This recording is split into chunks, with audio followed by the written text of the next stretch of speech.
하나님 말씀 보겠습니다. 하나님 말씀은 구약성경 이사야 40장 1절에서 9절 말씀입니다. 구약성경 이사야 40장 1절에서 9절 말씀을 우리 교도하도록 하겠습니다. 너희는 너희의 하나님이 이르시되 너희는 위로하라, 내 백성을 위로하라.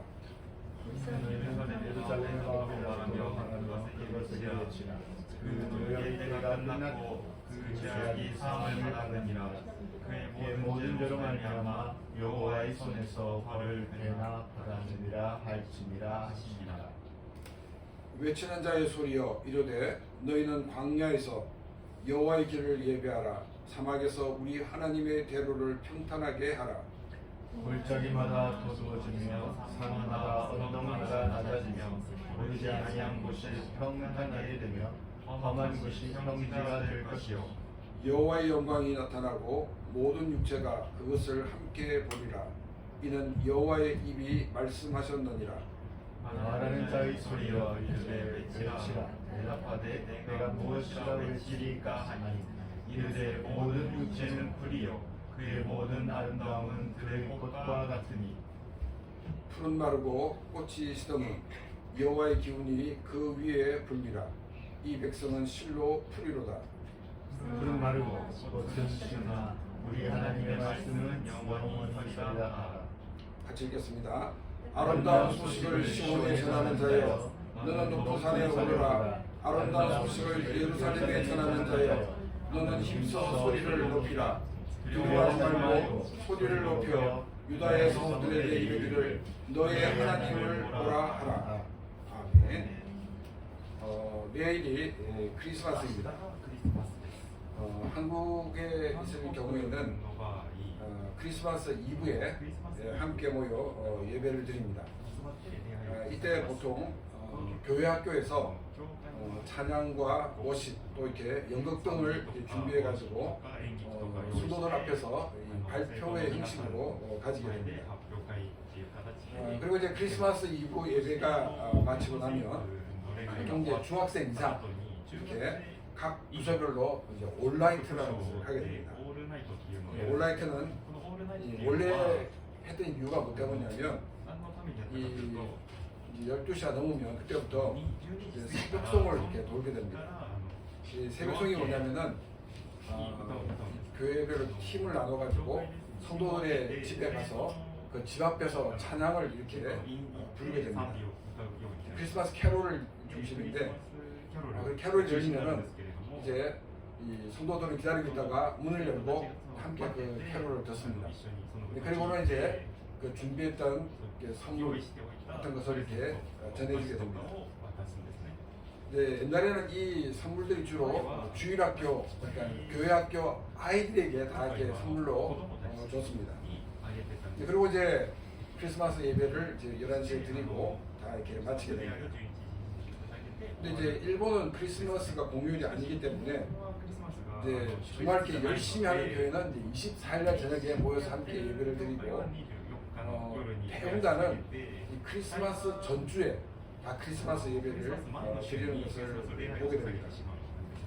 처음 일본에 와서 24일날 예배를 드리는 곳에 갔는데 정말 이렇게 은혜스럽게 예배를 다 마쳤는데 예배를 마치자마자 막 이 당신이 다 떼는 거예요. 아니 내일이 크리스마스인데 저 내일까지 일해야 되는데 왜 오늘 밤 이렇게 서두른가 이렇게 좀 의문이 들었습니다. 근데 보통 이제 한국 교회 같은 경우에는 이제 12월 달에 크리스마스 장식을 해놓으면 보통 1월 중순까지 이렇게 가는 게 보통이었습니다. 근데 일본에 살면서 보니까 이제 이 크리스마스 시즌이 되면은 이 모든 이제 쇼핑몰에 크리스마스로 장식을 다 해놓습니다. 근데 이제 크리스마스 딱 12월 24일 지나고 나면 그 다음날 이제 쇼핑몰에 가보면 새해 맞이로 싹 바꿔졌습니다. 이런 일본의 문화의 영향이 있지 않은가 이런 생각이 들었습니다. 오늘 우리가 읽은 이 시편 40장 이사야 40장 요즘 늘 이제 시편 알아보니까 이사야서 40장 1절에서 9절 말씀을 중심으로 2023년도 이 크리스마스를 향해서 우리 주시는 말씀이 무엇인가를 우리가 함께 묵상하고 함께 은혜를 나누고자 합니다. 이 이사야서는 전체가 몇 장이냐면 이 66장으로 되어 있습니다. 여러분 66 이러면 생각나는 게 뭐가 있습니까? 성경. 성경이 생각납니다. 성경은 신약과 구약 다 합쳐서 66권입니다. 구약이 39권이고 신약이 27권입니다. 그래서 이제 처음에 외우기 쉽게 39, 27 이렇게 외우면 된다고 어릴 때 배웠습니다. 이사야서의 경우에 1장부터 39장까지는 주로 이 굉장히 구약적인 배경이 많이 이렇게 언급되어 있는 것을 보게 됩니다. 그리고 이 40장에서부터 66장까지는 굉장히 이 신약적인 이 분위기가 주류가 되는 것을 보게 됩니다. 그래서 이 이사야서를 뭐라고 얘기하냐면은 성경 중에 성경이다라고 이렇게 이야기를 합니다. 또 이사야서를 어떤 분들은 제1 이사야서와 제2 이사야서로 이렇게 나누는 분들이 있습니다. 제1 이사야는 이사야서 1장부터 39장까지 얘기하고 있고 제2 이사야는 40장부터 66장까지를 얘기하고 있습니다. 그래서 제1 이사야는 이사야가 사역했던 시대 BC 739년에서 BC 681년 사이에 기록된 것으로 보고 있습니다. 그런데 제2 이사야는 바벨론 포로 이후에 BC 538년 이후에 기록되었다라고 보고 있습니다. 왜 이렇게 보냐면 제2사야의 그 내용이 제1 이사야서가 살던 시대와는 전혀 다른 그런 문화나 여러 가지 것들을 언급하고 있기 때문입니다. 그런데 이 전통적인 이 신학에서는 제2 이사야가 바벨론 포로 이후에 기록된 것이 아니라 동일한 시대에 기록되었다 하는 것입니다. 150년 뒤에 일어날 일에 대해서 이사야는 하나님의 계시를 받고 예언을 한 것으로 받아들이고 있습니다.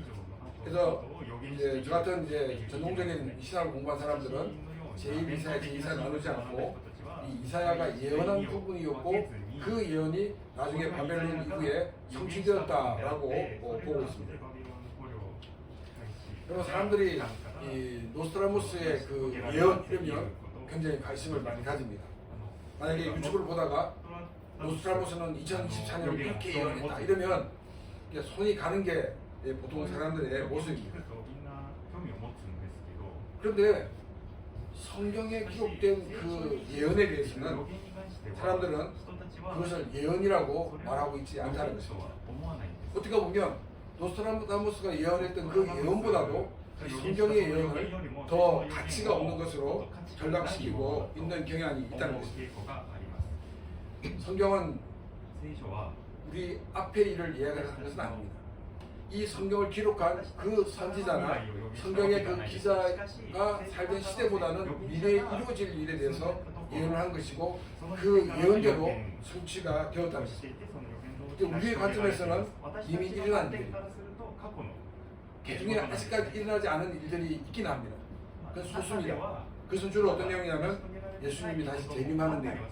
이 내용은 아직까지 성취되지 않았지만 대부분이라는 다 성취되는 것이라는 것입니다. 그래서 우리가 이 이사야서를 볼 때 조심해야 되는 것이 뭐냐면 우리가 아직 경험하지 못한 일을 생각해서는 안 된다는 것입니다.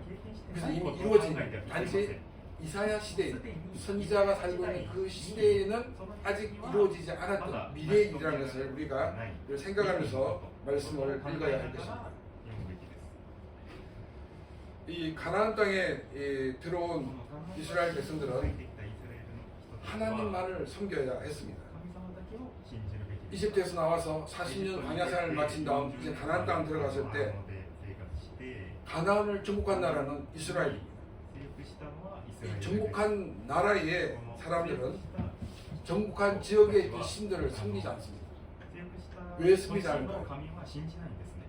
왜냐하면 우리가 섬기는 신이 이 지역의 신을 다 끄고 승리해 주셨기 때문에 이 정복한 나라의 신들을 섬기는 것이 이 일반적인 그 개념들입니다. 그런데 가나안은 전쟁에 졌습니다. 그럼에도 불구하고 이스라엘 백성들은 농사를 잘 지키기 위해서 그 농사법을 받아들였는데 그 농사법 안에 가나안 신을 섬기는 여러 가지 방법들이 들어 있었는 것입니다. 정말 이스라엘 백성들은 그 어떤 누구도 하지 않는 어리석은 행동을 했던 것을 보게 됩니다. 가나안을 정복한 여호와 하나님만을 섬겨야 하는데 이스라엘 백성들은 가나안의 신들을 섬기고 말았다는 것입니다. 그래서 이스라엘은 많은 위기를 경험하게 되었습니다. 이 우상 숭배 때문에 이스라엘은 둘로 나눠지게 되었습니다. 이스라엘 분열의 원인이 우상 숭배였다고 그러면 이 분열된 나라들은 어떻게 해야 됩니까? 정말 우상을 다 버리고 온전히 하나님만을 섬겨야 했습니다. 그런데 이스라엘은 우상을 포기하지 않았습니다. 그래서 북이스라엘은 아시리아에 의해서 멸망당하고 말았습니다. 그러면 이제 북이스라엘의 멸망을 바라보는 남유다의 사람들은 어떻게 해야 될까요? 이 사람들은 이 북이스라엘이 우상숭배로 멸망하기 때문에 우리는 이제 우상숭배를 버려야 된다. 이렇게 해야 되는데 이 남유다도 우상을 버리지 않았던 것입니다. 그래서 이 남유다가 바벨론에 의해서 정복되어지고 결국 망하게 되었던 것입니다. 그 내용이 이사야서 1장부터 39장까지의 내용입니다. 이러한 이스라엘 모습은 바로 죄로 타락한 우리 자신의 모습이기도 한 것입니다. 조금 전에 말씀드렸던 것처럼 보통 전쟁에서 피하게 되면 전쟁에서 승리한 나라의 신을 섬기는 것이 일반적인 심리입니다. 그런데 이스라엘 백성들은 농사를 잘 지키기 위해서 그들은 이 가나안의 종교를 받아들이게 되었습니다. 그래서 그들은 바빌론 포로까지 가게 되었습니다. 바빌론 포로로 잡혀간 이스라엘 백성들은 자신을 돌아보는 기회를 가졌습니다. 자신들의 문제가 무엇인가? 왜 우리는 하나님의 그 약속의 땅에서 쫓겨남을 당했는가? 이 문제에 대해서 그들은 심각한 고민을 하였습니다. 그들이 발견한 것이 뭐냐면 우리가 하나님의 말씀을 떠났기 때문이다 라고 그들은 알게 되었습니다. 팔레스타인 살 때는 그때는 우상을 섬기는 그들이 바벨론에 잡혀가서 그 우상의 땅에서 그들은 우상을 다 버렸습니다. 그리고 그들은 하나님의 말씀을 붙들게 되었던 것입니다. 이스라엘 백성들이 이 70년의 포로 기간을 마치고 이제 돌아오게 되는 그 광경이 바로 오늘 이 본문의 내용입니다. 이스라엘 백성들이 이 흩어져 있는 유대인으로 살고 있을 때 그들은 하나님 말씀에 굉장히 열심하였습니다. 이제 그리스가 세계를 다스릴 때 사람들의 언어는 그리스어를 사용하게 되었습니다. 그래서 BC 3, 4세기에 이 디아스포라 이 유대인들은 자기들이 살고 있는 지금 사용하고 있는 이 언어로 성경을 번역하였습니다. 그것이 72년 성경이라고 하고 있습니다. 왜냐하면 자기들이 하나님 말씀을 떠나게 되면 자기들이 망한다는 사실을 알았기 때문입니다. 그래서 그들은 성경을 번역하여 하나님의 말씀을 가까이 하였습니다. 1절 말씀을 보겠습니다. 너희 하나님이 이르시되 너희는 위로하라 내 백성을 위로하라. 우상 숭배의 죄로 세계 각지로 흩어져 있는 이스라엘 향해서 하나님께서는 나의 백성을 위로하라고 말씀을 하고 계십니다. 2절 말씀입니다. 너희는 예루살렘의 마음에 닿도록 말하며 그것에게 외치라. 그 노역의 때가 끝났고 그 죄악이 사함을 받았느니라. 그의 모든 죄로 말미암아 여호와의 손에서 벌을 배나 받았느니라 할지니라 하시니라. 이 바빌론에 패배한 남유다의 백성들은 일부는 포로로 잡혀가고 일부는 팔레스타인에 그대로 살게 되었습니다. 이 바빌론의 포로로 잡혀간 사람들은 이 나름대로 그 지역에 잘 정착하여서 경제적으로 굉장히 안정된 삶을 살았습니다. 그 반면에 이 팔레스타인에 남아있는 이 사람들은 굉장히 어려운 가운데 살고 있었습니다. 그 어려운 가운데 살고 있는 그들에게 예루살렘의 마음에 닿도록 말을 하라고 이야기를 하고 있습니다. 그들에게 하나님의 이 메시지를 외치라고 말하고 있습니다. 그 메시지의 내용은 하나님의 징벌의 시간이 끝났다는 것입니다. 이제 이스라엘은 회복이 있다는 것을 외치라고 말하고 있습니다. 바벨론 포로로 잡혀간 사람들이 자신들의 문제를 깨닫고 우상을 버리고 하나님 말씀에 서게 되었을 때 하나님은 이 이스라엘 백성들과 하여금 다시금 팔레스타인으로 돌아가게 하셨다는 것입니다.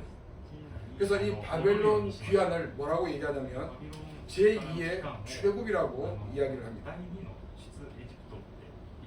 제2의 출애굽을 하게 하시고 이스라엘 백성들과 하여금 팔레스타인으로 귀환하게 하신 이유가 무엇 때문이겠습니까?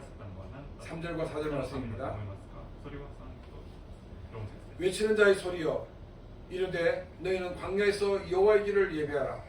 사막에서 우리 하나님의 대로를 평탄하게 하라.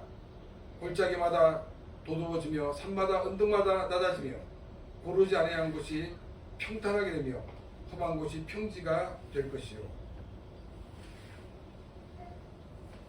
지금은 이제 아스팔트 길이 굉장히 좋습니다. 그래서 이 대통령이나 이렇게 높은 사람이 지나가는데 큰 지장이 없는데 옛날에는 길이 굉장히 안 좋았어요. 근데 이 높은 사람들은 주로 이제 마차를 타고 가는데 만약 길이 뚱뚱하면 큰 사고가 납니다. 그래서 왕이 움직이기 전에 이 길을 평평하게 하는 이 작업을 하는 내용이 바로 이 3절과 4절의 말씀입니다. 왜 이 길을 평탄하게 하라고 그러냐면 여호와 하나님께서 오신 길이기 때문이다라고 말하고 있습니다. 그래서 울퉁불퉁한 모든 것들을 다 평탄케 하여서 야훼 하나님이 오시는데 어려움이 없도록 하라고 이렇게 말을 하고 있습니다. 5절입니다. 여호와의 영광이 나타나고 모든 육체가 그것을 함께 보리라. 이는 여호와의 입이 말씀하셨느니라. 여호와의 영광이 나타났다는 것은 예수 그리스도가 인간이 되셔서 사람들에게 나타난 것을 말하고 있습니다. 모든 육체가 즉 모든 사람들이 여호와의 영광이신 예수 그리스도를 함께 볼 것을 말하고 있습니다. 여러분 하나님은 영이시기 때문에 육신을 가진 인간은 하나님을 볼 수가 없습니다. 그래서 요한일서 4장 12절에서는 이렇게 말하고 있습니다. 어느 때나 하나님을 본 사람이 없으되 만일 우리가 서로 사랑하면 하나님이 우리 안에 거하시고 그의 사랑이 우리 안에 온전히 이루어지느니라. 어느 때나 하나님을 본 사람이 없다라고 이야기하고 있습니다. 왜냐하면 하나님은 영이시기 때문입니다. 그런데 이 영이신 하나님이 사람의 눈에 보이도록 나타나셨습니다. 그것을 우리가 신학적인 용어로 뭐라고 얘기하냐면 하나님의 현이다라고 이야기하고 있습니다.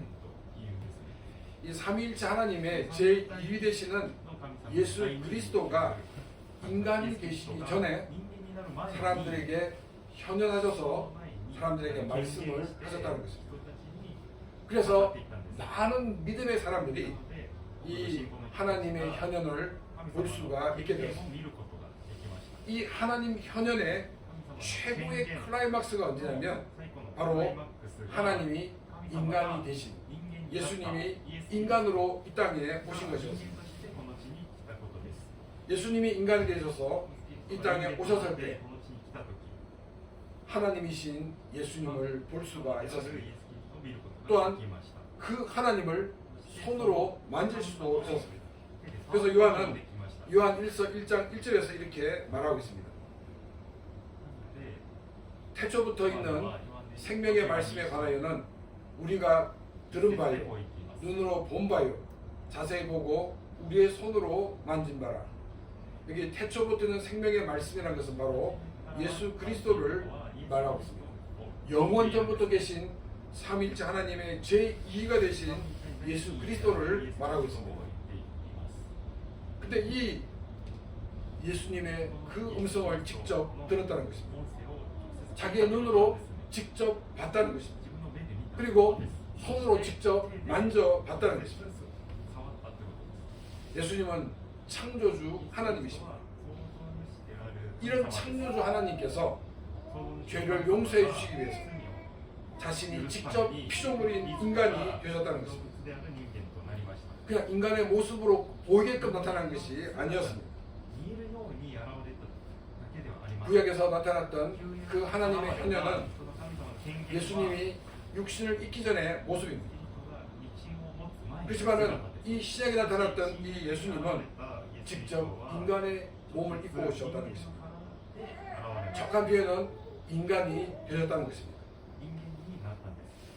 그래서 이 동정녀 마리아의 태에 성령으로 잉태하시고 이 땅에 인간으로 태어나셨습니다. 우리 인간과 같이 말씀하셨고 같이 식사도 하셨습니다. 제자들은 예수님과 같이 생활하면서 예수님이 인간이셨다는 것을 확인하였습니다. 그런데 초대교회에 이단이 생겨났습니다. 그 당시에 있었던 이 그리스의 이원론적인 사고가 교회에 들어오면서 영원하신 하나님, 또 영이신 하나님이 어떻게 육신을 입고 올 수 있겠는가? 왜냐하면 육신은 죄악덩어리라고 봤기 때문입니다. 그래서 예수님이 인간 되신 것이 아니고 인간의 눈에 보이게끔 오셨다라고 그들은 주장을 하게 되었습니다. 그런데 예수님 곁에서 있었던 예수님의 제자인 요한이 이렇게 얘기합니다. 우리가 들은 바요, 눈으로 본 바요, 자세히 보고 우리의 손으로 만진 바. 그냥 눈에 보이게끔 오신 것이 아니라 우리가 직접 손으로 만져봤다는 것입니다. 우리 예수님은 참 인간이 되셨던 것입니다. 그래서 이 요한 1서에서 예수님이 참 인간으로 오셨다. 그래서 참 인간으로 오신 것을 부인하는 것마다 다 이단이라고 이야기를 했던 것입니다. 예, 하나님께서 왜 인간 되셔야 되는 것에 대해서는 6절에서 8절 말씀을 통해서 말씀하고 있습니다. 6절에서 8절 말씀입니다. 말하는 자의 소리여 이르되 외치라. 대답하되 내가 무엇이라 외치리까 하니 이르되 모든 육체는 풀이요 그의 모든 아름다움은 들의 꽃과 같으니 풀은 마르고 꽃이 시듬은 여호와의 기운이 그 위에 불미라. 이 백성은 실로 풀이로다. 풀은 마르고 꽃은 시드나 우리 하나님의 말씀은 영원히 서리라 하라. 6절에서 우리 인간의 육체는 별의 풀과 같다라고 말하고 있습니다. 또 이 풀은 들의 꽃과 같은 아름다움도 있다라고 이야기를 하고 있습니다. 육체가 이 들의 풀과 같다는 것은 우리 인간이 굉장히 연약한 존재라는 것을 말하고 있습니다. 그럼 우리 인간의 육체만 봤을 때 다른 동물보다 뛰어난 것이 없습니다. 우리는 치타처럼 빨리 달릴 수도 없습니다. 새처럼 날 수도 없습니다. 또 물고기처럼 수영을 오래 할 수도 없습니다. 이런 연약한 인간이지만 우리 인간은 다른 동물보다 뛰어난 것이 있습니다. 그것은 우리 인간은 하나님의 형상대로 지음을 받은 존재이기 때문입니다. 7절은 들의 풀과 꽃들이 뜨거운 바람이 불면 다 시든과 같이 인생은 야훼의 바람이 불면 다 시든다라고 말하고 있습니다. 우리 인간은 원래 창조되었을 때 하나님과 교제하는 존재로 창조가 되었습니다. 그런데 인간이 범죄함으로 우리 하나님의 형상이 파괴되고 말았습니다. 죄로 타락한 인간은 하나님의 낯을 피해 숨어버리는 존재가 되어버리고 말았습니다. 하나님과 만난다는 것은 그들에게 파멸과 죽음밖에 없다는 것을 성경은 말하고 있습니다. 하나님 백성이라고 결코 다른 것이 없습니다. 하나님을 믿는 하나님 백성이라 하더라도 여전히 죄 가운데 있는 사람들이라는 것입니다. 이 하나님 백성들은 단지 오실 메시아를 믿음으로 구원을 받았습니다. 진정한 하나님의 백성은 오직 인간으로 오신 예수 그리스도의 공로를 믿음으로 새로운 이스라엘이 되는 것입니다. 또 이 8절은 인간이 타락했을 때 삼위일체 하나님은 인간의 구원을 위해서 의논하셨던 것을 이야기하고 있습니다. 인간의 구원을 위해서 삼위일체 하나님이 회의를 하시고 난 다음에 하신 그 예언이 창세기 3장 15절 말씀입니다. 하나님께서 메시아를 보내실 텐데 여자의 후손으로 보내신다는 것이었습니다. 하나님 백성이라는 사람들이 우상 숭배를 함으로 바벨론 포로로 잡혀갔지만 그러나 하나님께서는 이 하나님의 말씀을 이루시기 위해서 이스라엘 백성들과 하여금 다시금 팔레스타인으로 돌아가게 하셨다는 것입니다. 이들이 스스로 문제를 깨달은 것은 스스로의 노력이 아니라 하나님의 은혜가 그들에게 임했기 때문입니다. 하나님께서 그들을 포기하지 않았기 때문에 그들에게 은혜를 베푸시고 그들의 우상을 다 버리고 하나님의 말씀만을 붙들게 되었던 것입니다. 하나님께서 아브라함을 부르시고 이스라엘을 한 민족으로 삼으신 이유가 무엇입니까? 그것은 바로 죄로 타락한 인간을 구원하시는 그 하나님의 구원의 계획을 이루시기 위해서입니다. 한 민족을 선택하셔서 하나님의 약속을 보존하게 하셨습니다. 예수 그리스도의 오심이 우연이 아니라는 것입니다. 하나님의 계획 속에서 예수님이 오셨다는 것입니다. 예수님께서 죽으심이 단지 재판을 받고 죽으신 것이 아니라 하나님의 계획 가운데 있다는 것을 보여주기 위해서 하나님은 한 민족을 선택하셨던 것입니다. 예수 그리스도가 이 땅에 오셔서 십자가의 죽으심으로 이 은혜의 복음이 모든 사람들에게 전하여지게 되었습니다. 예수 그리스도의 십자가의 죽음과 부활로 이스라엘은 이제 혈통적인 유대인을 말하는 것이 아니라 예수 그리스도의 십자가를 믿는 자들을 말하고 있습니다. 이스라엘을 공격적으로 이렇게 선교하는 팀들의 문제는 뭐냐면 이 이스라엘을 이 선교의 대상국으로만 보고 선교하는 것이 아니라 이스라엘을 선택받은 민족의 회복으로 보고 있다는 것입니다. 예수 그리스도의 십자가의 사건은 참된 이스라엘이 누구인가를 우리에게 보여주고 있습니다. 예수 그리스도의 십자가의 사건을 통해서 참된 이스라엘은 혈통적인 유대인이 아니라 예수 그리스도의 보혈을 믿는 자들이 참된 이스라엘인 것을 성경은 우리에게 말하고 있습니다. 그런데 이제 성경을 오해했기 때문에 그들은 이스라엘을 그들은 선택받은 민족이다 이런 생각을 가지고 그들이 하는 행동은 결코 성경을 잘못 이해하고 있다는 것입니다. 하나님의 언약을 이루시기 위해 하나님은 이스라엘로 바벨론에서 귀환하게 하셨습니다. 그리고 성경의 약속대로 예수 그리스도를 이 땅에 보내셨습니다. 성경의 약속대로 십자가의 죽으심으로 우리의 죄를 용서해 주셨습니다. 하나님의 말씀은 반드시 이루어진다는 것입니다. 왜냐하면 하나님은 신실하신 분이시기 때문입니다. 그래서 하나님은 약속하신 대로 예언하신 대로 이 모든 일을 이루시는 분이라는 것입니다. 9절 말씀입니다. 아름다운 소식을 시온에 전하는 자여 너는 높은 산에 오르라. 아름다운 소식을 예루살렘에 전하는 자여 너는 힘써 소리를 높이라. 두려워하지 말고 소리를 높여 유다의 성읍들에게 이르기를 너희의 하나님을 보라 하라. 70년 바벨론 포로의 모든 것을 마치고 이스라엘은 귀환하게 되었습니다. 그런데 이 70년 이 기간은 사실 굉장히 힘든 어려운 시기였습니다. 비록 경제적으로 안정될지 모르지만은 그들은 자신의 은을 잊어버렸고 자신의 뿌리를 잃어버린 그런 상태에 있었습니다. 이런 고통받고 있는 그들에게 너희 하나님을 보리라고 성경은 말하고 있습니다. 하나님은 영이시기 때문에 눈으로 볼 수가 없습니다. 그런데 이사야는 바벨론 포로 이후에 하나님을 보리라고 예언을 하고 있습니다. 이제 구약에서 예언된 하나님이 인간으로 오실 것이기 때문입니다. 우리가 크리스마스 전날 주일을 맞이하면서 우리는 이사야서 40장 1절에서 9절 말씀을 통해 삼위일체 하나님께서 삼위일체 하나님의 제2의 되신 예수 그리스도를 피조물인 인간으로 오시게 하기 위해 얼마나 놀라운 일들을 행하시는가를 살펴보았습니다. 포로로 잡혀간 사람이 한두 명 돌아오는 것은 있을 수 있지만은 이렇게 집단으로 돌아오는 것은 불가능한 일이었습니다. 근데 하나님은 이 일을 역사 가운데 행하셨습니다. 죄로 살아간 인간을 구원하시고자 하는 그 하나님의 계획을 하나님은 포기하지 않으셨기 때문입니다.